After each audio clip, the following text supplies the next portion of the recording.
Hey guys, thanks so much for clicking on this video. My name is Chris. We got so much movie news to dive in here today. There is no time for me to bring you guys a cringy intro. Yeah, I know. It's only 5 of you left, so don't even. Some of the stuff we're going to be talking about today is an update on Scream 5. Good old 5 Creams. About time we talk about that movie again. A lot going on in the Marvel Cinematic Universe with Kevin Feige just dropping so many nice details. And even a small update concerning the up-and-coming Flash movie that's going to be exploring the multiverse. That is so much more, guys, so you already know the drill. No point in me saying it over and over, but I do just want to go ahead and say, man, thank you guys for watching these videos. I don't say it enough. It means the world to me. You guys actually watch and come to me for movie news. I was really no different than all you guys who are just hungering for news every single day. I would just wake up, refresh my page, read so many articles, and now the fact that I get to yell at it to some stranger out there who's probably having a bowl of cereal. What you eating, man? Cocoa Puffs? That's good. So I know I usually ask you guys to leave a like on this video, but you know what? I'm gonna metaphorically like on your life right there. That's for you. Alright, so diving into our first story, we're gonna get into some 5 Cream. Scream 5. Gotta bring out my little gal pals here front and center. Let me get you over here, Ghosty. Alright, there we go.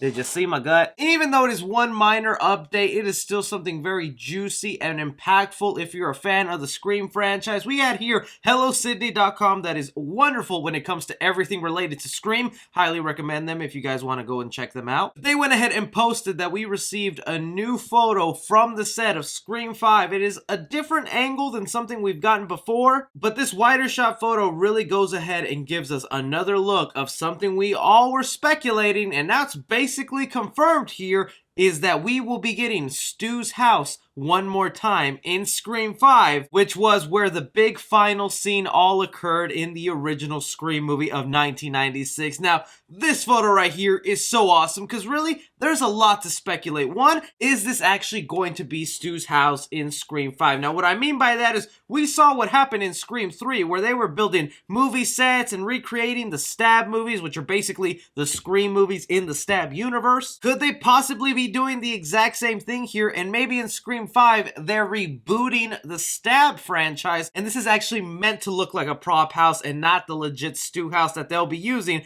for their Stab movie. In other photos we've seen some kids partying at this house in the background, so it could just very well be the new place to hang out for this generation of kids in Woodsboro High. To me, it's just nice to see a familiar location like this once again in the Scream franchise, because even though this will kind of be like the third time this house shows up, it only makes you that more curious at what are they going to do differently. Are they actually going to recreate a lot of the shots from that original Scream movie? Because I remember a lot of people complaining in Halloween 2018 when there were just too many nostalgic moments, too many callbacks, and the film really wasn't being its own thing. That is kind of one of my fears with Scream 5, is that it'll rely a little too much on nostalgia and really poking at fans like, hey, you remember this line? You remember this gag? You remember that? And since they're branding it as Scream, not putting the 5 on there, you're basically throwing this to a generic audience. And if that's the case, you're going to alienate some people who just don't understand and thought this was a standalone Scream movie. How do you guys feel about this photo with Scream 5? And how do you think Stu's house is involved? Before we get to the laundry list of news concerning the MCU, we have to step into the DCEU, and that is specifically with the Flash movie. Still one of my most anticipated movies, and we're going to get so much more news on this thing coming up in a couple months since that's when they start filming. And we already got one piece of detail that's coming out here, and it's being said that Danny DeVito, who played the Penguin in Tim Burton's Batman Returns, is said to be getting a cameo in the Flash movie. Now that makes a lot of sense there with us getting Tim Burton's Batman, that is Michael Keaton's Batman in that movie. That's really the thing that catapulted this Flash movie as being one of my most anticipated. Of course, I was always looking forward to a Flash movie, but when now this involved and the multiverse, it's the hottest thing that everyone has to go see. But there is one problem involved with this. So we know since Michael Keaton's Batman is involved in this Flash movie, and they're claiming that the first 2 Tim Burton Batman movies are canon in this universe where the Flash will be stepping in and meeting Michael Keaton. Penguin had a very clear death scene where he was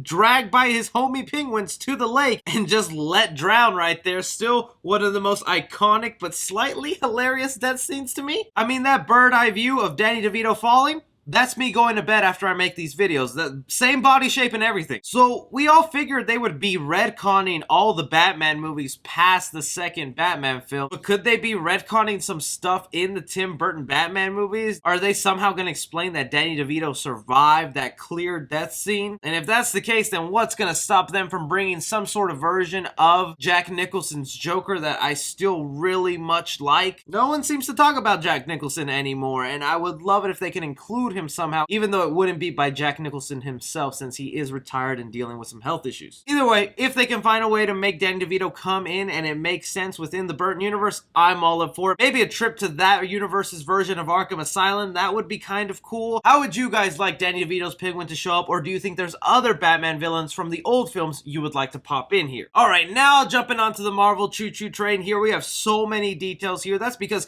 good old Kevin Feige, the head of the MCU, was doing a lot of interviews in preparation for WandaVision that premieres this week on Friday. And hey, you boys better be subscribed, because this boy's going to be bringing you recap shows after every episode that premieres on Friday. So make sure you're coming back here after you watch the first episode of WandaVision on Friday. Well, the first 2 episodes actually. And so far the show is getting amazing reviews by critics, so I can't even wait to check this thing out myself. But still, in preparation for promoting WandaVision and everything going on, he's obviously being asked a lot about the future with the MCU, because don't forget, for a good chunk of 2020, MCU was deadly silent. Up until the Disney Investors Day meeting where they just released everything up and coming, they had no word whatsoever, and now finally journalists are being able to ask them so many questions. So I'm just going to rattle off a bunch of the things they go here, and make sure you guys leave me your thoughts on everything that Kevin Feige here reveals. One of the first things Kevin Feige was asked is about the future with Black Panther 2 and what they're going to go ahead and do with that section of the MCU, because there is obviously a lot of questions going on, especially since Kevin Feige already confirmed they're not going to CGI Chadwick Boseman in there, and they won't recast the role. And this is what he said about the future of Black Panther 2. He says, so much of the comics and the first movie is the world of Wakanda. Wakanda is a place to further explore with the characters and different subcultures. This is always and initially the primary focus of the next story. He adds on, we're not going to have a CG Chadwick and we're not recasting T'Challa. Ryan Coogler is working very hard right now on the script with all the respect and love and genius that he has, which gives us a great solace. So it was always about furthering the mythology and the inspiration of Wakanda. There's also the task of honoring and respecting the ongoing learnings and teachings from Chad as well. So although that's still a little coy from Kevin Feige right there, it's still cool to know that that's the direction they're heading in, is just mainly focusing on the actual place of Wakanda, that culture, and growing that universe out. I still am in the camp that I think they should have recast it, and I know people hate when I say that, but I just will always forever think about what the storyline was or what the plan was for the character of T'Challa. Of course, Chadwick Boseman made that performance legendary, and by recasting it, I wouldn't consider that as someone replacing him. I would consider that as someone continuing on the legacy that Chadwick started. With Ryan Coogler now reassembling that story and changing things a lot, I mean, that's a heavy rewrite to take out the main character and replace it with these secondary characters now sort of being the main characters. What do you make of these Black Panther 2 comments? Now, something that obviously a lot of people are curious and wanting to know about the future of the MCU, and that is, where is the X-Men, baby? Okay, Fantastic Four has already been announced. We know that's in the works. We know that's coming sometime in the near future. And Kevin Feige was asked, are they already planning the X-Men, and are they laying seeds right now for them? And his answer basically boiled down to that right now they have a 5-year plan that's currently going on where we'll be seeing just so much unbelievable MCU content. Like all that stuff they revealed at the Investors Day meeting. In the next 5 years,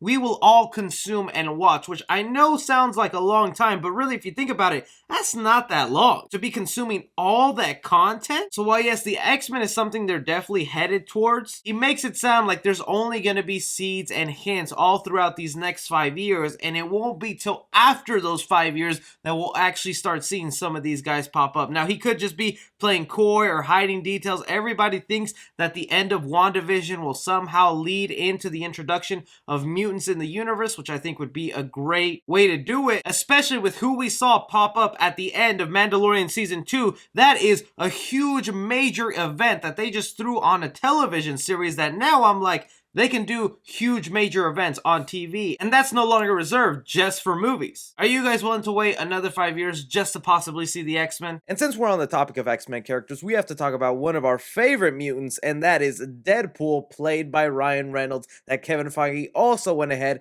and updated on the status of Deadpool 3. Speaking here with Collider, which just came out this morning, which is why Sideflick was a little late, sorry guys. But he goes ahead and comments on what we can expect from Deadpool 3 here, and he says exactly, it will be rated R, and we are working on a script right now, and Ryan's overseeing a script right now. It will not be filming this year. Ryan is a very busy, very successful actor. We've got a number of things we've already announced, and now we have to make, but it's exciting for us to have begun. Again, a very different type of character in the MCU, and Ryan is a force of nature, which is just awesome to see him bring that character to life. That is actually really fantastic to hear, and a final nice confirmation from the guy who oversees everything at Marvel, Kevin Feige, saying this will be rated R, and I think will open the door to a lot more rated R movies in the MCU produced by Disney. I mean, I want the Punisher out there. I want Ghost Rider back. Those are all characters that would be really well done with an R rating, and if Deadpool goes good,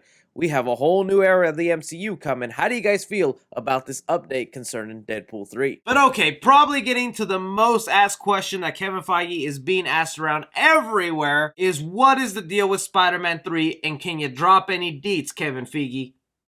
Well, Comic Book Movie did have the exclusive on the most amount of details that Kevin Feige was able to reveal concerning Spider-Man 3. He was first asked about all the rumors concerning the casting and everyone involved, multiverse style with Spider-Man 3, and this was his response. I've read some things. I'm not sure I've read all things. The fun thing about online speculation when it comes to our stuff is sometimes it could be more off the mark, and sometimes it's shockingly close. And that's held true for the last few years, but saying which is which would take all the fun out of everything. Continuing on about the multiverse and the Spider-Verse characters, the biggest clue is the title of the second Doctor Strange movie. That's the biggest clue of where the multiverse of madness is taking us and how we're exploring that. And that's Kevin Feige basically putting it on a plate for us and saying, like, come on, it's right in your face, man. It's just funny how a lot of us Spider-Man fans are on the edge wondering, is this actually happening? Will we see Tobey Maguire and Andrew Garfield team up with Tom Holland? And Kevin Feige's over here like, yo, the next movie after that is called Multiverse of Madness.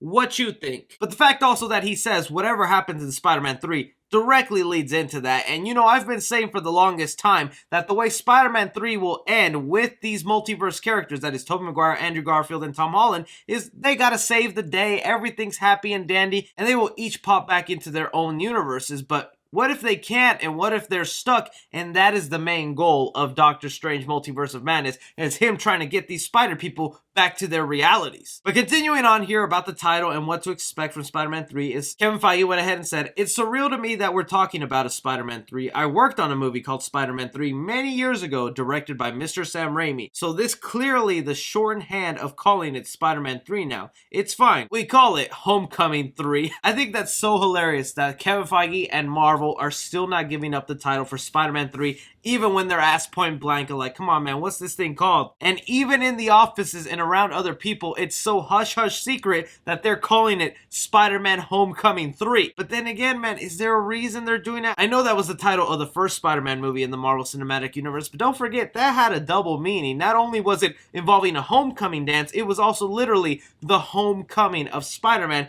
coming to the MCU and coming home. I mean, if Homecoming 3 is what they're calling it and going with here, that probably is the homecoming of Tobey and Andrew into the Marvel Universe where they always should have been. Maybe that's me as a Spider-Man fan reading a little too much into it, but it would be kind of fascinating if they could make the word homecoming fit once again in the title. With these details here that Kevin Feige wanted to drop concerning Spider-Man 3, what do you make of them and what is your theories? But that is just all the movie news we currently have going on right now, guys. I want to know your opinions down below with everything we discussed here today. Don't forget to be commenting your thoughts because they're just as important as me going up here and blabbing onto you, as well as subscribing or following me on Twitter at 3C Film Review for more movie related content. As always, my name is Chris.